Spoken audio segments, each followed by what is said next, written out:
전국의 EBS 애청자 여러분 반갑습니다. 와우. 자, 오늘 선생님이 어떤 실험을 보여줄지 기대하시라. 자, 우리 눈의 구조에 대한 부분은 자, 고1의 그 생명에서 또 생명단원에서 우리 이제 자극과 반응 파트에서 아주 중요하게 다루는 부분이야. 그런데 요것도 어떻게 돼? 고2 생물 1에서 또 다시 한번 반복되면서 똑같은 거 같이 물어보게 되잖아. 그치? 그럼 사실은 이제 중2 때부터 배웠던 거라서 중2의 자극과 반응에서 나왔던 거나 고1 때 나왔던 거나 고2에 나온 거나 문제도 사실 거의 비슷하게 나와요. 그래서 이 눈의 구조에 대한 거 그만큼 중요하니까 계속 반복되고 있는 걸 알 수가 있는데 우리 눈이 없다면 정말 요즘과 같은 이 멀티미디어 세상을 살아가면서는 진짜 힘들겠지, 그지? 물론 이제 또, 그럴 수는 있다. 눈이 만약에 없어도, 그지? 또 이제, 그러면 그만큼 또 다른 부분을 또 감각이 더 예민해지고 또 다른 부분에 재능을 주실 수는 있어, 그지? 하지만 일단은 눈이 없다면 대단히 불편하고 아주 우리 몸에서 중요한 기능을 하는 부분이라는 거 우리가 잘 알고 있어, 그지?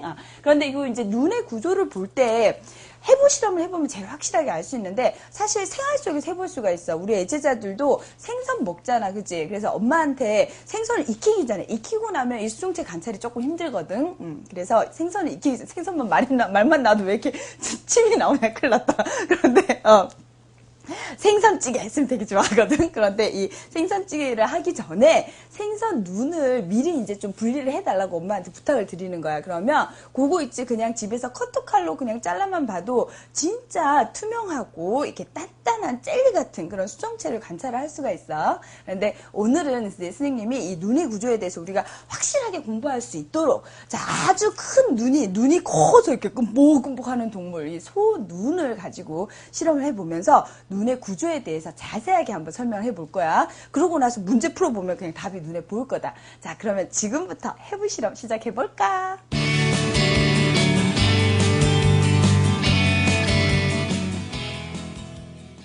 자, 보자. 눈 2개 있는 거지. 선생님이 보여주고 있는데, 일단 전체적으로 이 소 눈의 모습을 한번 보도록 하자. 이 바깥쪽에, 제일 바깥쪽 우리가 뭐라고 부르지? 각막이라고 부른다. 각막, 그치? 그리고, 자, 이 각막을 이제 우리가 볼 수가 있고, 그리고 옆에 보면 뭐가 이렇게 많이 붙어 있어. 근데 잘 보면 이렇게 아주 근육이, 아주 많이 붙어 있는 걸 볼 수 있는데, 이 근육들이 눈을 움직이게 해주는 거야. 그러면, 자, 지금 한번 눈 옆으로 돌렸다가 아래로 내렸다가 한번 해봐. 우리 이른바 이 눈알 굴리기 이거 하잖아. 그치? 그거 할 때 바로 이런 근육들이 이제 도와주게 되는 거야. 눈 주위에. 그래서 아주 탄탄하게 붙어 있어. 그래서 요거 나중에 이제 선생님이, 다 잘라낸 상태로 이제 같이 한번 볼 텐데, 이렇게 보면, 이 해부연가위가 정말 잘 드는 건데도 이 잘라내는데 상당히 힘들거든. 그럴 정도로 탄탄한 근육들이 붙어 있어서 이제 눈을 잘 굴릴 수가 있는 거야. 그래서 이제 특히 뭐 이렇게 개그맨이자 또 MC로서 활약하시는 이경규 씨 같은 경우 이런 근육이 대단히 많이 발달하신 걸로 볼 수가 있겠지. 자, 그러고 나서 이렇게 뒤쪽을 보면은 뭔가 이렇게 솟아 있는 게 있지. 그지? 그런데 이게 바로 뭐냐면 시신경이야, 시신경.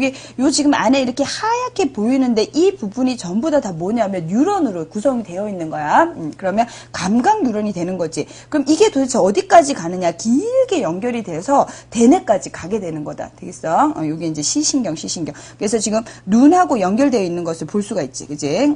그런데 이제 이런 시신경이 만약에 손상이 돼서 절단이 됐다. 그러면 눈 건강하고 대뇌가 건강해도 볼 수가 없게 되는 거야. 아주 중요한 부분이 되게 되는 거다. 자, 그러면 얘는 이제 옆에 지금 아직 근육이 좀 많으니까 조금 더 근육을 제거한 걸로 지금부터 그러면 본격적으로 실험에 들어갈 텐데 얘도 마찬가지로 지금 보면 요렇게 꼬리같이 그지? 그래서 이렇게 시신경이 있는 것을 관찰을 할 수가 있어요. 자, 그러면 이제 본격 해부 들어가도록 하자. 근데 아주 이제 얘네가 탄탄하기 때문에 옆에 있는 근육들을 좀 잘라내면서 이제 실험하는데 지금 이제 눈 속에 들어있는 액체가 지금 튀어나오고 있는 것을 볼 수가 있다. 그지? 그리고 조금 검은빛을 띠고 있는데 이렇게 검은색을 띠고 있는 이유는 눈 속에 암시를 유지하기 위해서 바로 뭐가 있니? 맥락막이 있지. 그지? 그러니까 요렇게 검은색 빛이 나는 액체가 조금씩 이제 흘러나오는 걸 볼 수가 있어. 자, 그리고 안에 뭔가 이렇게 투명한 걸로 가득 차 있는 게 보이지. 그지? 얘를 한번 꺼내 보도록 할게. 자,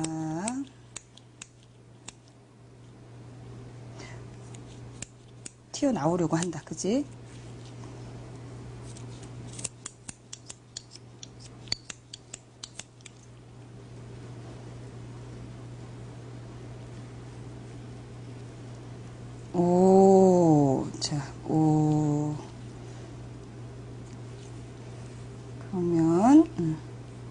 자, 안에 지금 이렇게 까만 색깔로 된 부분 보이지? 그지?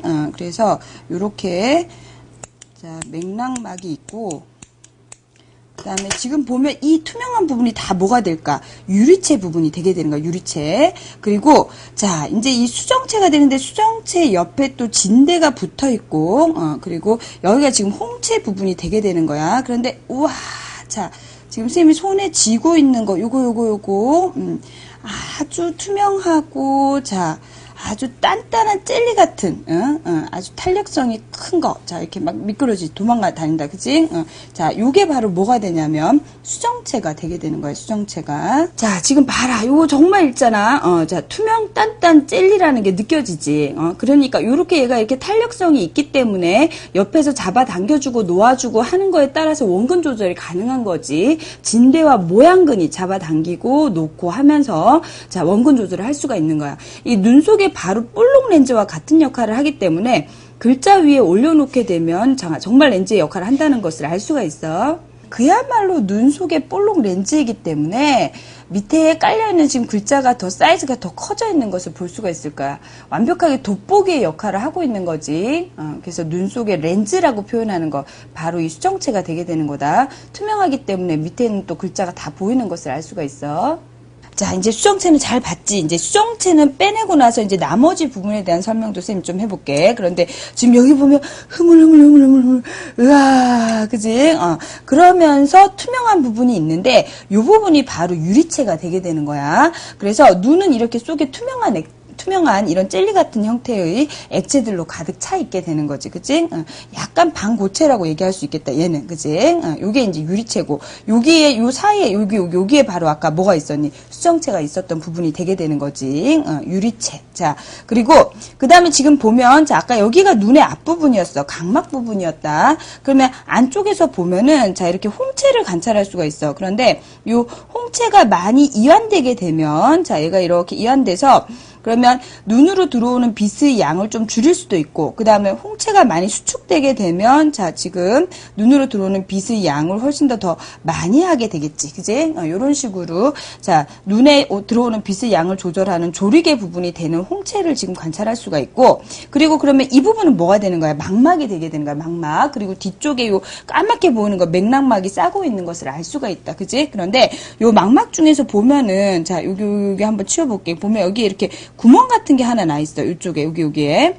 자, 구멍 같은 부분이 있는데, 선생님 자세히 한번 보여주도록 할게. 자, 이 부분은 망막 부분이 되게 되는데, 망막 중에서 우리가 맹점이라고 하는 부분 잘 알고 있지? 여기 보면, 이 망막 부분 중에서 이렇게 쑥 들어간 부분이 있어요. 여기. 지금 쑥 들어간 부분이 있는데, 이 부분이 바로 맹점이 되게 되고, 이 맹점이 뭐하고 연결되냐면, 이렇게 잘 따라가 보면, 아까 쌤이 얘기했던 꼬리, 이 시신경 있지, 그지? 요 시신경과 연결되는 부분이라는 걸 알 수가 있어. 그리고 이 맹점에 상이 맺히게 되면 어떻게 돼? 그때는 우리가 못 본다고 얘기했었지, 그지? 그런데, 그러면 우리 불편해서 어떻게 살아요? 자, 다행히 우리 눈이 두 개이기 때문에 한쪽 맹점에 상이 맺혀도 다른 쪽 눈의 맹점에는 상이 이제 거기가 아니라 다른 곳에 맺히게 되거든. 그래서 불편 없이 볼 수가 있게 되는 거야. 이렇게 시신경으로 통하는 부분, 바로 어디? 망막의 맹점 부분에 해당한다는 거야. 자, 지금 요게 눈의 앞부분이야, 앞부분. 여기 각막이었어. 근데 이제 각막의 이 안쪽을 보고 있는 거다. 그런데 이게 지금 보면은 여기가 지금 동공이 되는 거야. 그럼 동공이 우리가 안이 까맣게 보이는 이유는 여기서 지금 투명하게 빛이 들어오지. 그 다음 수정체, 유리체 지나서 망막 뒤쪽에 맥락막이 비쳐 보이기 때문에 이 동공이 까맣게 보이게 되는 거야. 그럼 이 부분이 바로 뭐가 되니? 홍채가 되게 되는 건데, 자, 요게 이제 밝은 곳이라고 생각해봐. 그러면 지금 홍채가 이완이 돼 있는 상태이고, 만약에 어두운 곳에 가게 되면 홍채가 수축을 하게 되는 거지, 그지? 그럼 홍채가 수축을 하게 되면 동공은 이렇게 더 커지게 되게 되는 거야. 그러니까 얘는 바로 뭐를 조절하는 부분이 되게 돼? 빛의 양을 조절하는 부분이 되게 되는 거야. 자, 쌤이 지금 이제 다시 조립을 했어요. 그래서 지금 보면 이 소 눈의 각막 부분이 보이고, 자, 뒤집었을 때 안쪽으로 홍채를 볼 수가 있고, 지금 이제 수정체 다시 제자리로 돌렸어. 그리고 유리체가 있고, 이 뒤쪽으로 지금 망막과 맥락막이 비쳐 보이는 것을 알 수가 있는데, 자, 우리 피디님께서도 방금 이제 질문을 하셨는데, 자, 그러면 도대체 라식 수술을 어디를 깎아내나요? 자, 우리 애제자들도 또 우리 눈의 구조를 공부하면서 좀 잘 알고 있어야 돼. 그런데 사실 이제 이제 이 근시 환자들이 라식 수술을 하게 되는 이유는 먼 곳을 잘 못 보기 때문이야. 그러면 수정체가 잘 얇아지지 않아서 그렇거든. 그러면 수정체가 원래 좀 두껍거나 아니면은 이 망막 사이 거리가 정상적이지 않거나 할 경우에 근시가 생기게 되는데, 이 수정체를 깎아가지고 굴절을 조절하려 그러면은 정말 대수술이겠지, 그지? 그러니까 이 부분을 이렇게 다 이제 눈 부분을 이렇게 절개를 해서 수정체를 수술해야 되니까 힘든 거라. 그래서 어떻게 수술을 하냐면, 라식 수술은 이 각막의 일부를, 자, 각막도 기본적으로 투명하니까 이 각막의 일부를 레이저로 깎아내는 거야. 그러니까 이렇게 얇은데 그 얇은 막을 깎아내는 것이 바로 라식 수술이 되게 되는 거다. 자, 그럼 우리가 이 동공이 까맣게 보이는 것도 바로 이 맥락막이 비쳐 보이는 거라고 선생님이 얘기했는데, 요 막막 뒤쪽으로 이렇게 보면은 완전히 이쪽은 안에 까맣지, 그지? 요 까만 것이 바로 다 뭐가 되는 거야? 맥락막이 되게 되는 거야. 이 까만 맥락막이 바로 뭘 유지해 주는 거니? 그 눈 속을 어둠 상자처럼 유지를 해주게 되게 되는 거다.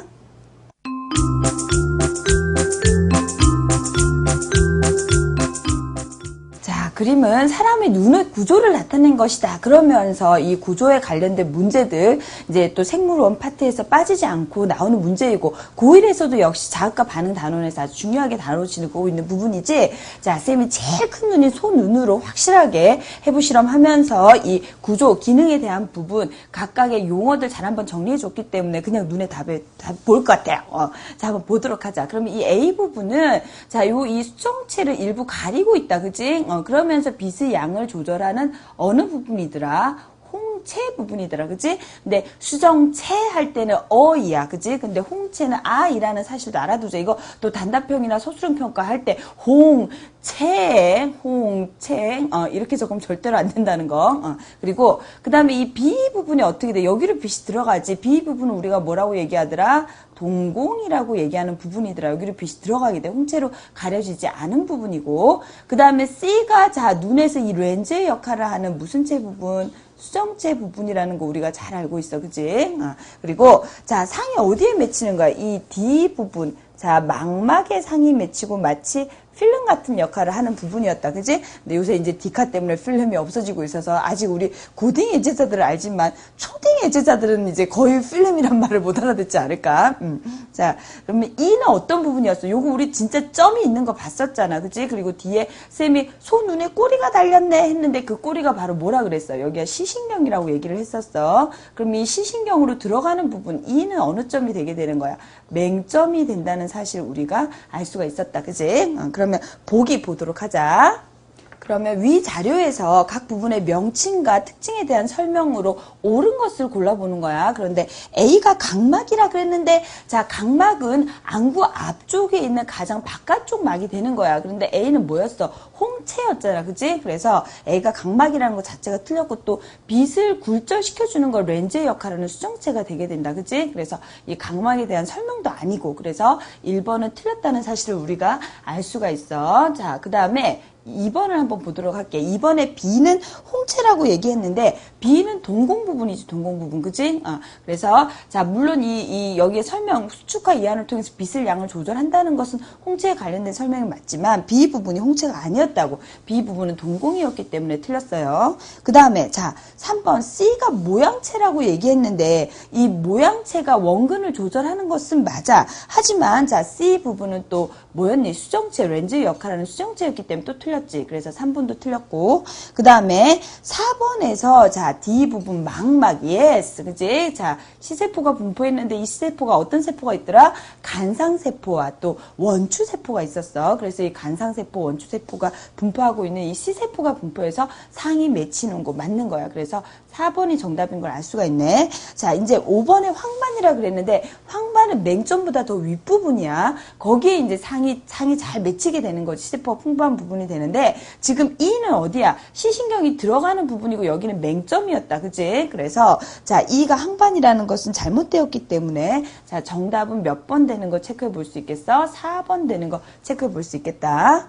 자, 우리가 눈을 해부를 해보니까 정말 이 수정체는 투명, 쫀득, 단단, 젤리란 사실도 알 수가 있었고 아주 탄력성이 있었잖아. 그치? 눈 속에 진짜 이 맹점. 야, 거기에는 정말 시세포가 분포하지 않을 수밖에 없겠구나. 왜? 시신경으로 들어가는 부분이라서 이렇게 점 찍혀 있었잖아. 오목하게 들어가 있었잖니. 그치? 그런 이제 해부학적인 구조하고 또 이제 그 기능까지 잘 한번 알 수가 있었고, 방금 우리 문제 중에서도 나왔지만 이 망막에 뭐가 분포를 하고 있었어? 시세포가 분포를 하고 있었는데 요 시세포 중에서는 모양이나 명암을 우리가 알아볼 수 있는 간상세포. 간상세포 어떻게 생겼더라? 그냥 간이라는 게 우리 막대기 모양으로 생긴 세균, 간균 이렇게 얘기하잖아. 그치? 그래서 이 막대기 모양으로 생긴 세포, 간상세포가 되고, 원뿔 모양으로 생긴 세포, 원추세포가 됐는데, 자, 이 원추세포는 뭘 느끼게 되는 거야? 색깔을 느끼게 해주는 거였지. 그런데 만약에 이 간상세포에 이상이 생기게 되면 무슨 문제가 생기게 돼? 야맹증에 걸리게 돼. 밤에 잘 안 보이는 거야. 약한 빛에서 잘 안 보이게 되고, 그 다음 원추세포에 이상이 생기게 되면은 색깔을 못 알아보게 돼. 이른바 생맹이 되게 된다. 그치? 그런데 이게 또 생맹과 관련된 부분은 우리가 유전에서 또 다루고 있는 아주 중요한 내용이기도 하잖아. 눈의 구조에 대한 부분하고 유전까지 연결되는 부분이라서 또 우리가 이론적인 정리도 잘 해줘야 되지만, 또 이제 혹시 지금 이제 쌤 강의를 보고 있는 생맹 예제자들이 있다면 쌤이 해주고 싶은 얘기가 있는데, 진짜 생맹의 비율이 많아. 특히 우리 남학생 예제자들 정말 생맹 경우 되게 많을 거야. 왜냐하면 자, 여자인 경우에는 어떻게 되나? XX 정상이고 X-X가 돼도 보임자이고 일단 겉으로는 정상이 되잖아. 하지만 자, 남학생의 경우에는 어떻게 되더라? XY는 정상이지만 X-Y가 되면 생맹이 돼버리지. 그치? 그러니까 훨씬 남학생에서 생맹의 비율이 대단히 높고, 완전히 생맹은 아니더라도 정록색인 경우가 되게 많을 거야. 그런데 그 경우에는 현대생활에서는 또 이제 이 드라이브, 이 운전을 또 해야 되잖아. 그런데 이 신호등을 구별하지 못하기 때문에 이제 운전 면허를 받을 수 없는 그런 불편함도 있을 거야. 하지만 있지, 이 그 적색, 녹색을 구별하지 못하는 대신에 이 녹색을 구별하는 능력 있잖아. 약간 어두운 녹색, 밝은 녹색 이런 정도의 차이를 정상인들은 못 느끼는 것을 우리 이제 이 그 정록 색약이거나 정록 생맹인 애지자들은 훨씬 더 잘 구별을 한대. 그래서 옛날에는 전쟁할 때 왜 전쟁할 때 군복이 녹색으로 입고 막 이렇게 위장을 하잖아. 그치? 그러면 보통 정상인들은 그거하고 숲하고 이렇게 구별을 못 하는데, 이런 이제 오히려 정록 생맹인 사람도 구별을 잘 하는 거예요. 더 특별한 능력을 갖고 있는 거지. 그치? 그래서 어느 능력이 하나 이렇게 조금 부족하다 싶으면 다른 능력을 더 주셨어. 어떠한 존재가. 그치? 그러니까 절대 걱정할 필요가 없고, 또 다른 능력을 더 잘 개발시켜서 자기한테 맞는 일을 찾으면 될 것 같아. 자, 그러면 이렇게 해서 이 눈의 구조에 대한 부분 확실하게 잘 정리했고, 문제 풀이하면서 또 이 명칭 한 번 더 잘 봤잖아. 잘 복습하길 바라고, 또 다음 시간에 또 다른 재미있는 생물 실험으로 또 만나서 열심히 공부해 보도록 할게. 우!